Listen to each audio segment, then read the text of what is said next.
नमस्कार, स्वागत है आपका एबीपी गंगा पर। आप देख रहे हैं उत्तराखंड प्राइम। आपके साथ मैं हूं लवी गुंबर। खास खबरों के सफर की शुरुआत करते हैं तो उत्तराखंड प्राइम की शुरुआत आज नैनीताल से आई एक अनोखी तस्वीर के साथ करते हैं। सरकार ने जब से शराब दुकानें खोलने की अनुमति दी है तभी से शराब के शौकीन सुबह से लेकर शाम तक सिर्फ लाइनों में खड़े हैं। अब जरा नैनीताल से आई इन तस्वीरों को देखिए। आसमान से मूसलाधार बारिश हो रही है, ओले भी गिर रहे हैं, लेकिन शराब के शौकीनों को इससे कोई फर्क नहीं। लाइन में लगे हैं और वो भी पूरी तरह सोशल डिस्टेंसिंग का पालन करते हुए।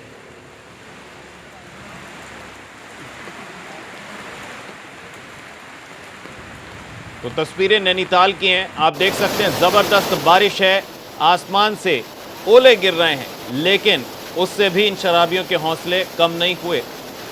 शराब के लिए घंटों लाइन में लगकर इंतजार कर रहे हैं, मौसम की परवाह किए बगैर। आप देखें, इनमें ज़्यादातर लोगों के पास छाता तक नहीं है।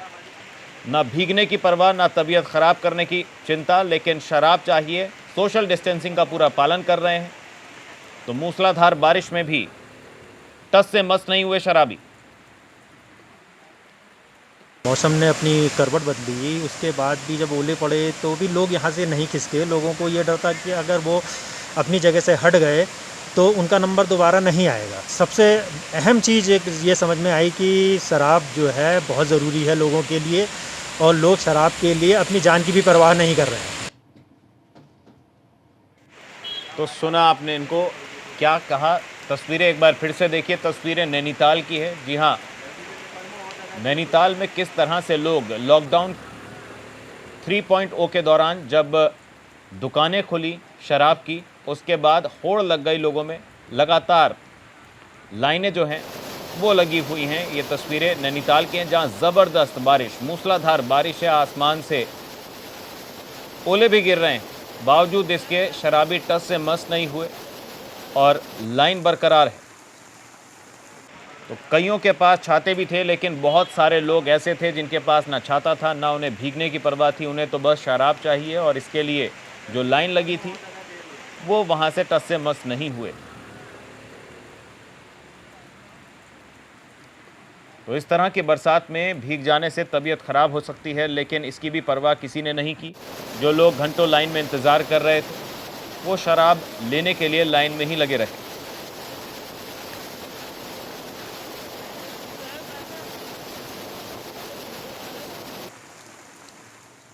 तो देखिए आपने ये दिलचस्प तस्वीर। वहीं उत्तराखंड में आए यूपी के विधायक अमन मणि त्रिपाठी के मामले में सरकार से लेकर शासन पूरी तरह से बैकफुट पर नजर आ रहा है। एक तरफ यहां सरकार के अफसरों के पास मीडिया के सवालों के जवाब नहीं हैं, तो ऐसे में उत्तराखंड की सैर करने आए विधायक अमन मणि त्रिपाठी को लेकर उत्तराखंड के कांग्रेस विधायक और केदारनाथ विधानसभा से विधायक मनोज रावत ने मुख्य सचिव को एक पत्र लिखकर कार्रवाई करने की मांग की है। जब पूरा मामला मुख्य सचिव उत्पल कुमार से पूछा गया तो उन्होंने भी अपर मुख्य सचिव ओम प्रकाश के लिए कोई कुछ ना बोलकर पल्ला झाड़ लिया। लेकिन अब दावा किया जा रहा है कि इस पूरे मामले में जांच की जाएगी, और जांच कौन करेगा इसके बारे में अभी फिलहाल उनके पास कोई जवाब नहीं है।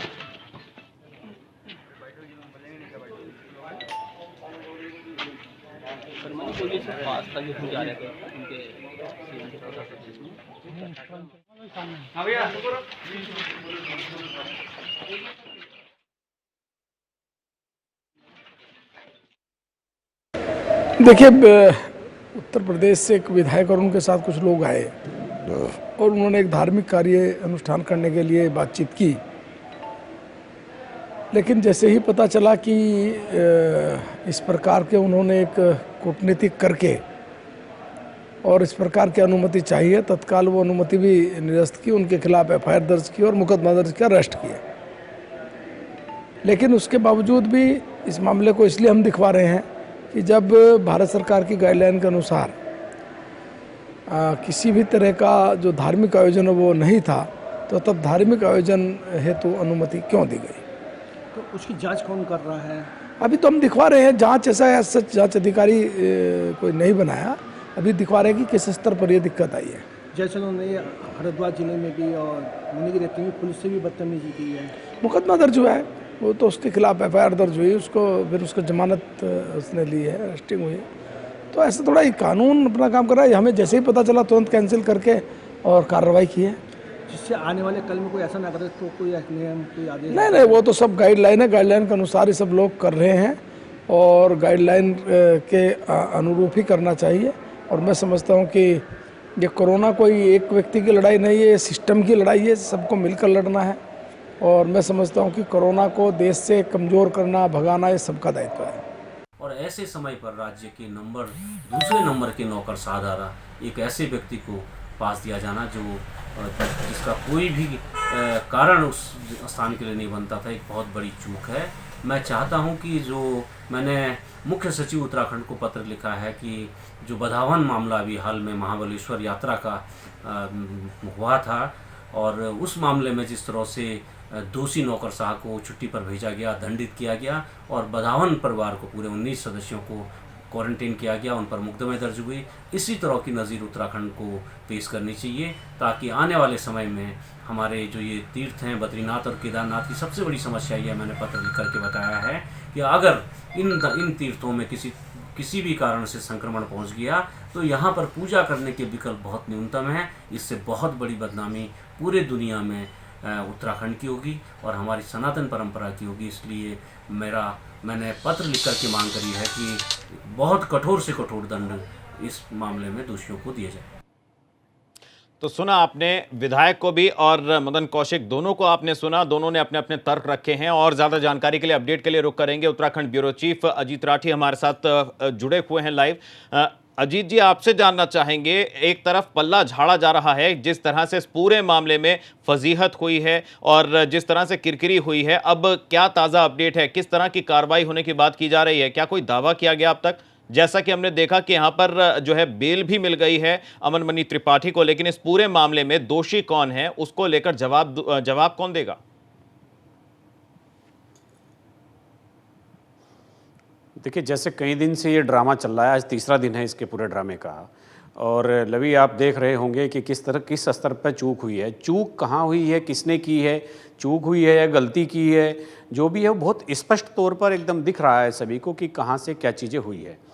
पहली बात, उत्तर प्रदेश के विधायक उत्तराखंड में बगैर पास के एंट्री कैसे कर गए जी, सबसे बड़ा दोष वहाँ है। दूसरा, उनके लिए जो पास बना है वो अपर मुख्य सचिव स्तर से एक आदेश लिखित में जारी होता है, उन लोगों को पास दिया जाता है और वहाँ का पास दिया जाता है जहाँ इस समय जाना प्रतिबंधित है।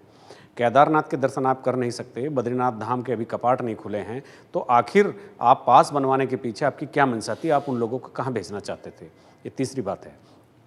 यहाँ जब जमानती धाराओं में आप मुकदमा दर्ज करेंगे, पहले से ही एक आइडेंटिफाई होता है कानून में, आईपीसी सीआरपीसी में, ये धाराएं, ये सेक्शन जमानती होंगे, यानी एफआईआर दर्ज होगी तो आपको थाने से जमानत मिल जाएगी। और ये जो सेक्शन होंगे ये गैर जमानती होंगे। गैर जमानती होंगे तो आपको थाने से जमानत नहीं मिलेगी, आपको जेल जाना होगा।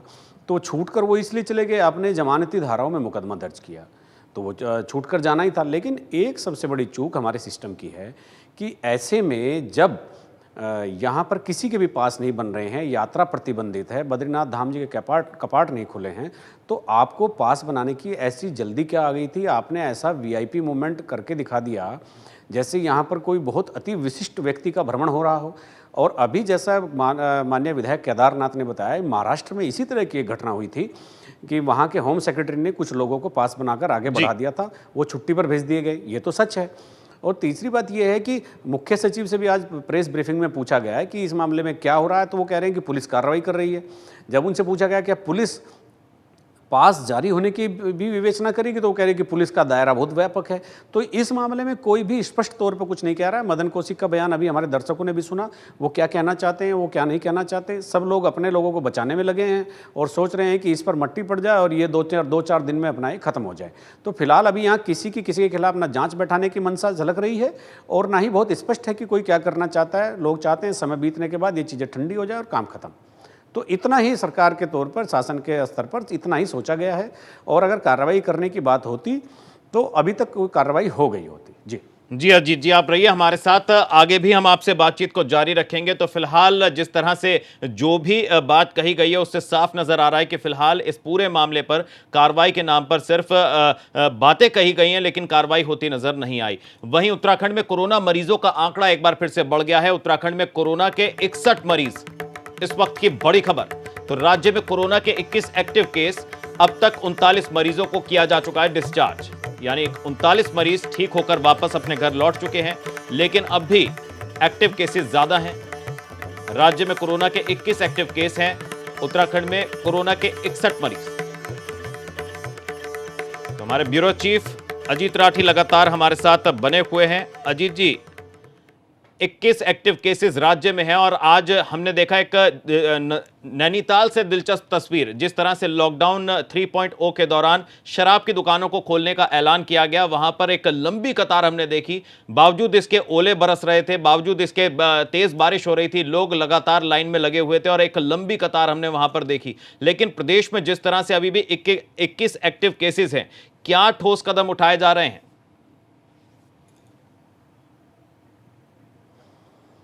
लवी, देखिए, कमोबेश सभी जगह ऐसी ही स्थिति बनी रही। कोई सा भी प्रदेश हो, कोई सा भी शहर हो, तो शराब की दुकानों पर तो जिस तरह से जो माहौल कल से देखा जा रहा था वो अभी निरंतर चल रहा है और जब तक ये बाज़ार खुलेगा उसी तरह की स्थिति बनी रहेगी। कल लोगों ने थोक में शराब खरीदी, थोक में पी और थोक में झगड़े किए। हमारे ऑफिस के सामने ही, वहाँ पर कल देहरादून ऑफिस के सामने ही पुलिस एक शख्स को ऐसे को पकड़ कर लाई, वो शराब पीकर अपनी पत्नी को पीट रहा था। ऐसे तमाम मामले पूरे उत्तराखंड में, पूरे देश में कहीं ना कहीं हुए होंगे। तो ये तो एक चूँकि सामाजिक बुराई है शराब, तो इसको लेकर के तो एक कौतूहल रहता ही है कि किस तरह से वहाँ पर लोगों की लंबी लाइनें थी। और जैसा अभी आपने बताया कि हमारे यहाँ 61 केस हो गए हैं और 21 एक्टिव हैं जी, तो 66% का लगभग एक रेशो है कि जो लोग ठीक होकर घर जा चुके हैं। और अभी कोई केस आए जरूर हैं, लेकिन ऐसा कोई केस बिगड़ा नहीं है। एम्स की एक महिला को छोड़ दें जिसको कोरोना पॉजिटिव था, लेकिन उसके मरने की जो वजह है वो विशुद्ध रूप से कोरोना नहीं थी। तो ऐसी अभी चीज़ें यहाँ मुझे नियंत्रण में लग रही है और सरकार ने वैसे तो पूरे इंतजामात किए हैं, लेकिन फ़िलहाल कोरोना यहाँ कंट्रोल में लगता है। चूँकि यहाँ जो उपचार के बाद ठीक होकर जाने का जो अनुपात है वो अच्छा खासा है और जो नए मरीजों के आने की संख्या, नए केसेज की संख्या अब धीरे धीरे रफ्तार उसकी बिल्कुल कम हो गई है। और पिछले 2-3 दिन में अगर एम्स को छोड़ दें, कहीं ऐसी कोई स्थिति नहीं बनी कि नया कोई पॉजिटिव केस आया हो। जी अजीत जी, लेकिन जिस तरह से अब ढील दी जा रही है, क्योंकि आपने बताया कि नियंत्रण में स्थिति लग रही है, हालांकि 21 एक्टिव केसेस हैं, लेकिन जो ठीक हुए हैं उनका प्रतिशत काफ़ी अच्छा है। और जिस तरह से अब ढील दी जा रही है, क्या ये सुनिश्चित किया जा रहा है कि सोशल डिस्टेंसिंग का अच्छे से पालन हो ताकि और केस ना बढ़े? देखिए लवी, यहाँ पर ये एक बहुत महत्वपूर्ण बात है कि जो लॉकडाउन में ढील दी गई है और जो सभी तरह के बाज़ार, मल्टीप्लेक्स और मेगा मार्ट और तमाम जो दूसरे शॉपिंग कॉम्प्लेक्स होते हैं उनको छोड़ करके जितना भी बाज़ार है वो सामान्य तौर पर 10 से 4 के लिए खोल दिया गया है। उसमें शराब की दुकान भी है। तो आप लॉकडाउन की मॉनिटरिंग करने वाला कोई बचा ही नहीं। जितनी भी शराब की दुकानें हैं, पूरा फोर्स वहीं पर लगा हुआ है, वहाँ व्यवस्थित करने में लगा हुआ है। तो पूरे शहर का जो ट्रैफिक है और जो है वहाँ पर फोर्स बहुत कम पड़ गई है और तमाम तरह की ऐसी मुश्किलें बढ़ रही हैं। और इसका परिणाम अभी आज तो नहीं मिलेगा, लेकिन 2-4 दिन बाद जरूर मिलेगा। अगर ये हफ्ता ठीक बीत जाता है तो ठीक है, वरना गवर्नमेंट ने पहले ही अपनी मंशा से अवगत लोगों को करा दिया था कि यहाँ पर अगर यदि ढील हुई, लोगों ने लापरवाही बरती और चीज़ें हालात बिगड़ने की तरफ चढ़े, तो फिर हम यहाँ पर लॉकडाउन को फिर दोबारा से लागू कर देंगे। तो वो स्वागत है आपका ब्रेक के बाद। खबरों का सिलसिला जारी है। देहरादून में अभिभावकों की लगातार इस तरह की शिकायतें सामने आ रही हैं कि उन पर स्कूलों के द्वारा फीस का दबाव बनाया जा रहा है। ऐसे में जिला प्रशासन का कहना है कि ऐसे स्कूलों पर सख्ती बरती जाएगी। स्कूल किसी भी स्थिति में फीस का दबाव नहीं बना सकते, इसलिए पहले ही आदेश जारी किए गए हैं। साथ ही फीस जमा ना होने पर किसी भी छात्र को स्कूल से नहीं निकाला जाएगा।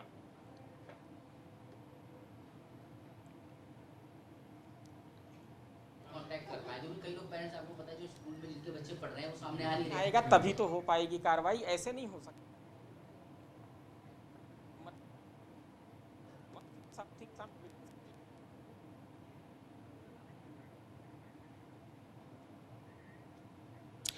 उत्तराखंड में हो रही बारिश की वजह से इन दिनों नदियों की धारा उफनने लगी है। हल्द्वानी में गौला नदी भी इन दिनों उफान पर है, जिसमें एक शख्स फंस गया। इस दौरान पुलिस और प्रशासन की टीम ने मौके पर पहुंचकर उसे निकालने की कोशिश शुरू कर दी।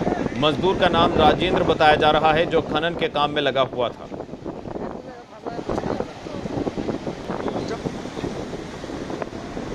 हल्द्वानी से तस्वीरें उफनती गौला नदी में एक मजदूर फंस गया। नदी की दूसरी तरफ गया था मजदूर। रेस्क्यू की कोशिश में प्रशासन लगा।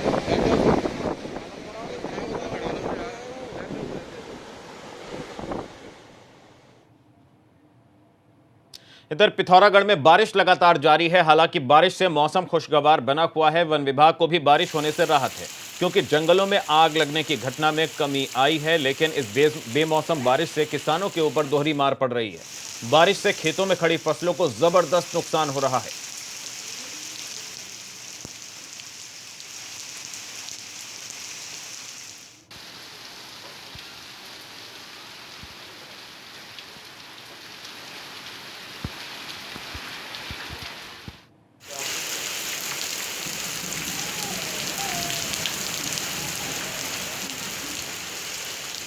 वहीं पिथौरागढ़ में पुलिस लोगों के लिए देवदूत बन रही है। पुलिसकर्मी जरूरतमंदों के लिए कहीं घर घर खाना पहुंचा रहे हैं तो कहीं दवाएं। जो मरीज अस्पताल नहीं पहुंच पा रहे हैं उन्हें अस्पताल पहुंचा रही है। जिले के सभी थाना अध्यक्षों को निर्देश दिए गए हैं कि जिस भी व्यक्ति को जैसी जरूरत है उनकी मदद करें। जो लोग थाने तक नहीं पहुंच पाते वो social media, Facebook, Instagram, phone कर सूचना दें ताकि उन तक मदद पहुंचाई जा सके।